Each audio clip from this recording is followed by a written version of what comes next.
दोस्तों नमस्कार। दबंग ब्लॉगर में आप सभी का हार्दिक स्वागत है। आइए कुछ नए पहलू पर विचार करते हैं, कुछ नए तथ्यों पर विचार करते हैं। हमारे समाज में दोस्तों एक बात तो है कि नींव की ईंट जो होती है वह अपने आप को सदैव दफन कर देती है और जो उस पे इमारत होती है देखने वाले लोग उसी इमारत को देखते हैं। नींव में पड़ी हुई ईंट को कोई नहीं देखता है।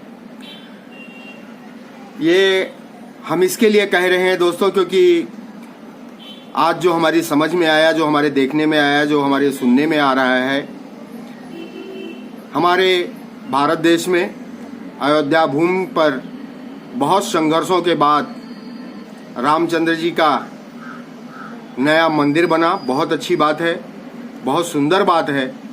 हमारे कितने ही लोगों ने इस मंदिर बनवाने के लिए बलिदान दिए। बहुत दिनों तक ये संघर्ष चलते रहा और इस विवाद को सुलझाकर अंततः वहाँ पे मंदिर बनाया गया। बहुत अच्छी बात है।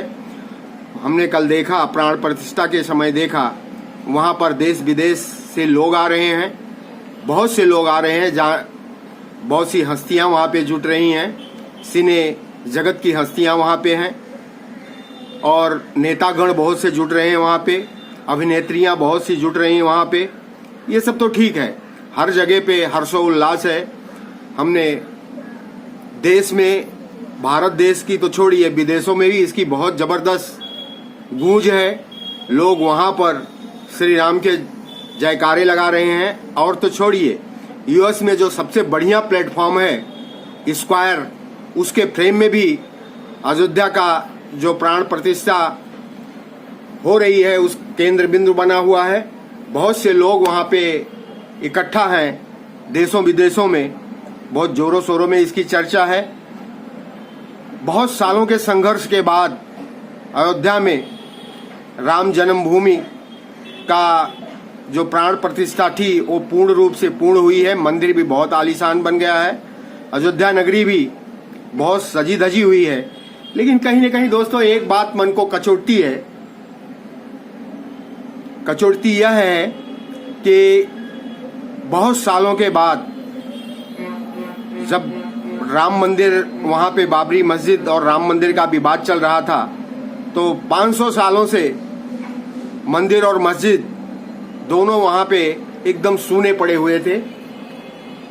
उसी के बीच में हमारे कुछ जाने माने लोगों ने उसके ऊपर संघर्ष करना शुरू किया और 37 साल तक संघर्ष करने के बावजूद जो राम मंदिर में ताला लगा हुआ था वो ताला को खुलवाया। वहाँ से ज़्यादा 2.5 या 3 किलोमीटर की दूरी पे एक गांव है और वो गांव का आज भी प्रचलन है। जितने भी लोग वहाँ पे हैं उन्होंने पाँव में जूता पहनना छोड़ दिया था। कभी जूता नहीं पहनते थे कि जब तक रामलला की प्राण प्रतिष्ठा नहीं होगी, वहाँ पे मंदिर नहीं बनेगा, तब तक हम जूता नहीं पहनेंगे। उसी में से हमारे बहुत ही अच्छे वरिष्ठ अधिवक्ता हैं उमेश चंद्र पांडे जी, उन्होंने इसकी पहल की थी और ये पहल उन्होंने आज के 37 साल तो छोड़िए, 37 साल तक जो ताला लगा हुआ था उसको खुलवाने में उन्होंने बहुत ही संघर्ष किया। दोस्तों 1949 से राम जन्मभूमि के ऊपर ताला लग गया था। न वहाँ पे कोई पूजा कर सकता था, न वहाँ कोई पाठ कर सकता था। उमेश चंद्र पांडे ने इस बात को संज्ञान लेते हुए उन्होंने फिर से जिला मजिस्ट्रेट और एसएसपी को संज्ञान में लेते हुए उन्होंने इसके ऊपर मुकदमा किया। 1949 से वहाँ पे कोई भी पूजा पाठ नहीं कर सकता था, इसके लिए उन्होंने इसके ऊपर मुकदमा किया। लेकिन उनका मुकदमा खारिज हो गया कोई कारणवश, क्योंकि और भी पहले से उसके ऊपर मुकदमा चल रहे थे इस विषय के ऊपर। तो इस चीज़ को ध्यान करते हुए सत्र न्यायालय ने उनका मुकदमा खारिज कर दिया। लेकिन उन्होंने फिर से इस मुकदमा को फैजाबाद जिला सत्र न्यायालय में इस मुकदमा को लगाया और उनका मुकदमा स्वीकार हो गया। 1986 1 जनवरी को उन्होंने मुकदमा लगा दिया इसके लिए और 21 जनवरी को इसके ऊपर बहस हुई। जिला मजिस्ट्रेट और एसएसपी को जज ने उस समय तलब किया और उनसे पूछा गया कि अगर फिर से वहां पर पूजा पाठ की पद्धति राम जन्मभूमि का जो विवादित राम जन्मभूमि है उसके ऊपर अगर फिर से पूजा पाठ किया जाए तो आप लोगों को कोई आपत्ति है या इसके लिए कानूनी व्यवस्था में कोई अड़चन है, क्या बात हो सकती है?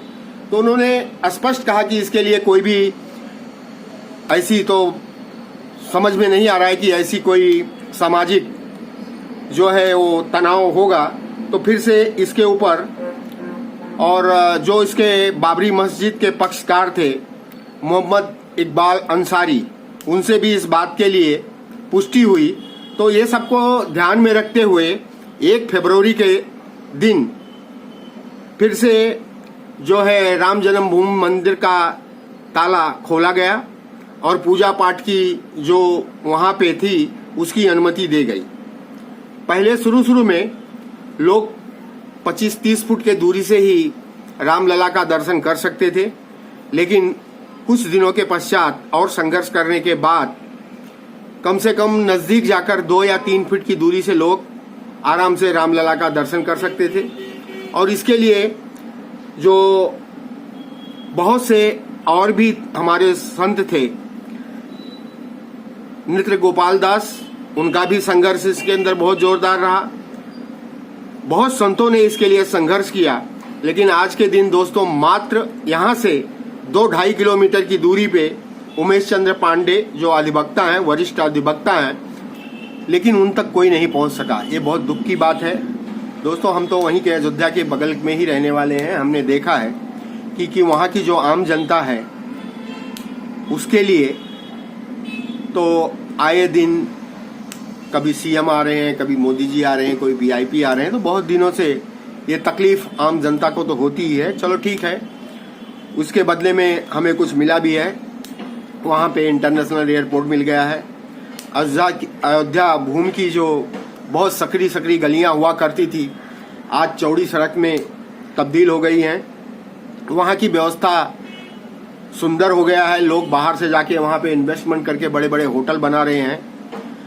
ये सब चीज ठीक है, लेकिन ऐसे लोग जो हमारे समाज के हैं जिन्होंने राम मंदिर के लिए लंबी लड़ाई लड़ी है और आज भी वो जीवित हैं, कम से कम जो प्रबंधक हैं चंपत राय जी, उनको कम से कम इस बारे में संज्ञान लेना था और उनको वहां पे जरूर बुलाना चाहिए था, ऐसा हम लोगों का मानना है।